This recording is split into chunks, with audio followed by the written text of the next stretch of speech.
Hello everyone, this video looks at how to write the letter for the IELTS Task 1 writing. The Task 1 letter is fairly simple and I've got a pretty basic formula for you guys to use so you can write a pretty good one every time.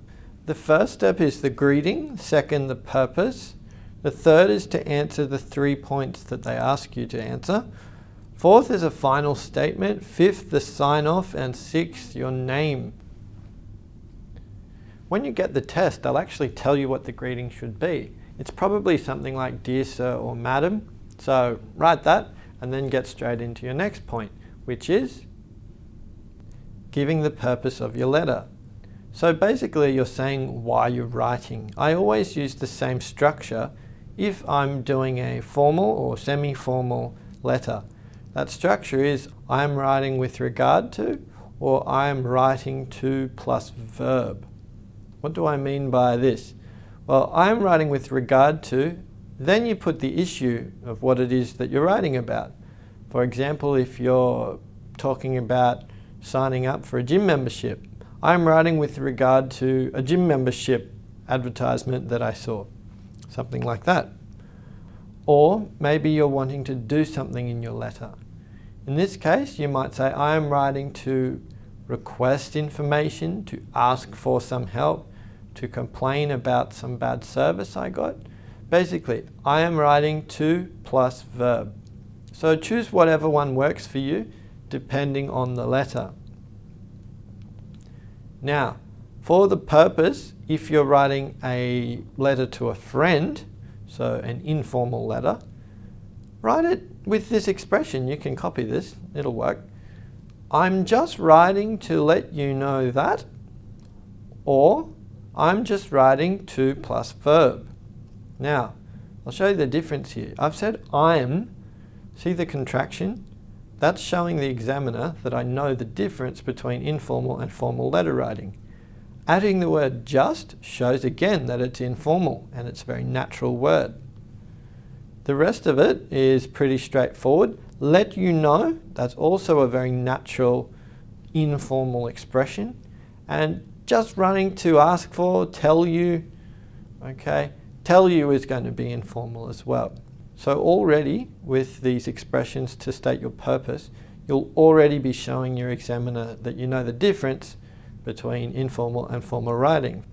I recommend that you do actually use these expressions word for word and just add on to the end of those expressions whatever the issue is about or whatever the letter is asking you to do. Every real IELTS test I've seen asks you to cover 3 points in your letter. So very simply, you need to write them. They should all be of similar length. So I find 2 very long sentences or 3 normal sized sentences is usually enough. Don't write a huge first point, huge second point, and a tiny third point. Roughly speaking, they should be of a similar length. Now with your letter, they'll give you some points, but they won't give you too much detail. So get pretty creative with it. You're pretty free, and I can't give you specific vocabulary to use at this point. It's not formulaic, these letters. So just show off your best English and you should be fine. Then get to the next step after your 3 points. And the next step is your final statement. Your final statement should be a full sentence. For example, something like this. I look forward to your reply. I appreciate your understanding in this matter. They are 2 expressions you can use for formal letters. Be aware, these expressions don't work for every kind of letter. These expressions would work if you're complaining about something or you're trying to resolve an issue. For the final statement, if you're writing an informal letter, it should be something like this. Look forward to catching up with you next week. Something like that. There are a lot of different kinds of letters, so you're going to have to use an expression that is appropriate for the letter you're doing. Write something natural and relevant in your final statement. That's the most important thing. Lastly, you then go to the sign-off. That's pretty easy. You just say something like yours sincerely or yours faithfully. Yours faithfully, honestly, in real life is not used very much, but if you want to write something extremely formal, that's about as formal as you can get.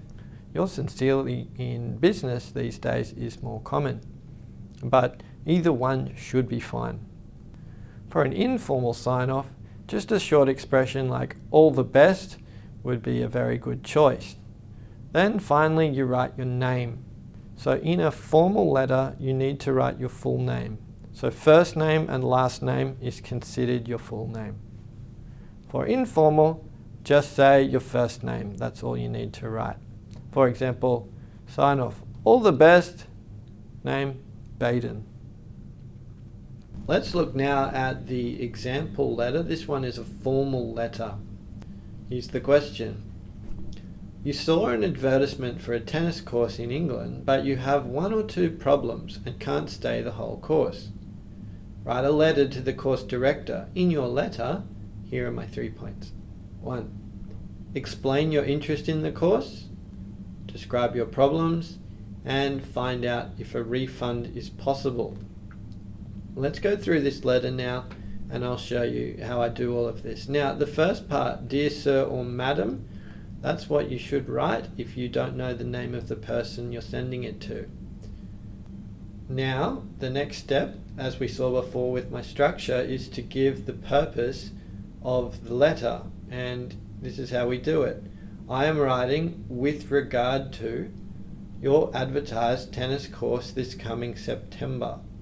Okay, let's look now at how I answered the first point. Remember, I tend to use 2 long sentences or 3 small or normal size sentences just to make sure I hit the word count. Let's look at the first one. I became interested in your course because I have an interest both in traveling and improving my currently amateurish tennis skills. Because I will be living in England for 6 months, I feel that taking your course would be a great opportunity for me to develop my ability in the home of tennis. I'm referring to England as the home of tennis. That's what I mean by that. That's where tennis started, I'm pretty sure. Notice I haven't used any fancy words there, except maybe amateurish, and that's just what naturally came out. I'm not trying to find fancy words, so you shouldn't either. Just use normal words. Also, notice that I've been quite creative here. They haven't told me that I live in England or how long I will stay. All of that I'm making up. So you need to be a little bit creative in these letters to make sure you've got plenty to say. Here's my problems. However, there are some issues that may affect my participation. Notice that's a similar structure to what I use in my body paragraph topic sentences. Here's my next sentence. Due to my current visa restrictions, I will have to leave the country by the 25th of September. Next sentence, this means that I will miss the last week of the course. Notice I had 3 sentences here. The reason I had 3, not 2, like before, is because these sentences were shorter. It's as simple as that. Last point. Unfortunately, I already paid for the full course not knowing that my visa would finish early. For this reason, I'm asking for a refund for the last week of the course that I will be unable to attend. After this, you need to give a final sentence. I appreciate your understanding in this matter. That's a nice formal way to end it. Now, you can't use that expression for everything. You might have to come up with your own expression as the final sentence, the final statement. Just use something that is formal and appropriate for the context of your actual letter. Now I write my sign-off, yours faithfully. If I don't know the person, faithfully is the most formal sign-off I can use. Then you put your name. If you don't know the person who you're writing to, and it's a formal letter, write your full name, first and last name. Baden Dingle in this case.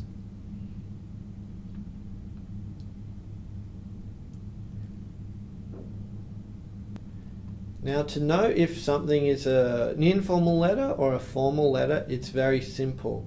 Informal letters are always directed to a friend. Let's have a look at the question for this one. You are going to another country for a holiday. You want some ideas on where to go, so you ask your friend for their advice. Write a letter to this friend. In your letter, here are the 3 points. First one, give details of where you're going. 2, explain what sort of places you'd be interested in seeing. And 3, get the friend to tell you about their experience when they went on their holiday. Notice the actual task will tell you this. Begin your letter as follows. Dear ... For the ... part, you need to put in your friend's name. Just write their first name. In this case, my best friend is Michael, so I say, Dear Michael. That's my greeting. Then I need to give the purpose of my letter. I'm just writing to ask for your help and advice for a trip I'm about to take to Europe. Now, let's give my first point. Give details of where you're going. Here are the details. In late January, I'll be landing in Vienna, and after about 1 week there, I'll be going to Slovenia. I have kept my travel schedule pretty open because I want the flexibility to be able to stay in cities or go into the countryside depending on how I'm feeling at the time. Notice I use the word pretty open. Pretty is informal. Don't use it in formal letters or in essays, but you should use it in informal letters. It shows you know the difference between formal and informal. Let's look now at the second body paragraph. I'll be there with my girlfriend, and she has never seen snow, so it's important for us to go somewhere nice in the Alps. So now I ask directly for some places. Also, I'm interested in checking out some cultural places, such as museums and churches. So any tips there would be much appreciated. Now notice as well, I'm not using any fancy words. I'm not trying for fancy vocabulary. I'm just trying to show appropriate informal vocabulary. I'm not using any slang. You don't need to use slang. I'm not using any weird idioms. I'm just writing normal words with a few expressions that are slightly informal. Last point. By the way, can you tell me about your experience when you went there? Notice I said by the way. That's informal as well. Feel free to use it. Next sentence. I'm interested to know what the food and weather were like. Also, let me know what your regrets were so I can avoid your mistakes. Now here's the final statement. Thanks a lot for your help and advice, mate. I'm using the word mate because I would be doing the test in Australia and the examiner would know what I mean. But in America, they'd want to use buddy, but you don't even have to use mate or buddy. You just say, thanks a lot for your help and advice. That would be appropriate. You don't need anything at the end if you don't want it. Then you need your sign off. All the best actually works almost for every situation with informal letters. Any letter to a friend, it's a nice little sign off to use. Feel free to copy that one. And then your first name only. In this case, Baden.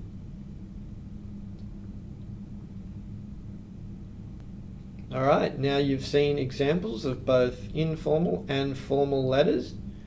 Now you should know exactly how to approach letters when you do your general test. If you have any more questions about letters, there's the Facebook page, so don't be afraid to post there on the Facebook page and get my tips on anything else regarding letters. Remember, if you feel like this course is very good for you, please don't keep it a secret. Share it with any people that you know that are doing the IELTS test in the future. Thanks for choosing to use my course. I'll see you on the Facebook page.